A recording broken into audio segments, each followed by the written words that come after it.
Hi అందరికీ welcome to my channel. ఈరోజు నేను మల్టీ మిల్లెట్స్ ఉప్మా రవ్వతోనే ఉప్మా ఎలా చేసుకోవాలో చూపించేస్తానండి. ఇది చాలా సింపుల్ అండ్ చాలా టేస్టీగా ఉంటుంది. Very very healthy. వీక్లీ మనం ఇలాగ ట్వైస్ చేసుకొని చూస్తే చూడండి మీకే మార్పు తెలుస్తుంది. చాలా హెల్దీ. దీనికి కావాల్సినవి ఏంటంటే కరివేపాకు, అల్లం ముక్కలు, ఆనియన్స్, పచ్చిమిర్చి అండ్ క్యారెట్స్. ఇంకా వెజిటబుల్స్ అని యాడ్ చేయాలన్నా చేయొచ్చు. ముఖ్యంగా ఈ ఉప్మా రవ్వ అండి, ఇది మల్టీ మిల్లెట్స్ ఉప్మా రవ్వ.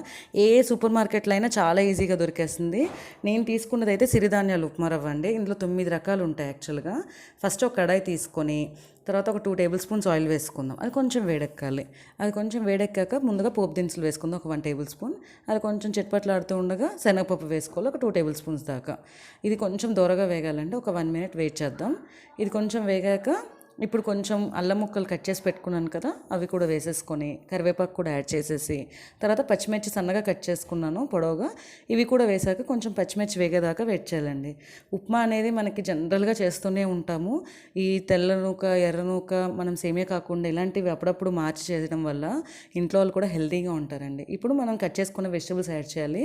మీకు ఇంకా ఏమైనా కావాలనుకుంటే వెజిటబుల్స్ అనేవి ఎక్స్ట్రా యాడ్ చేసుకోవచ్చండి, మీ ఆప్షన్సే. ఈరోజైతే నేను ఓన్లీ ఆనియన్స్ అండ్ క్యారెట్స్ వేస్తున్నాను, సింపుల్గా చేద్దామని. ఇవి కొంచెం మెత్తబడ్డాయండి ఆనియన్స్. ఇప్పుడు వాటర్ వేసుకోవాలి.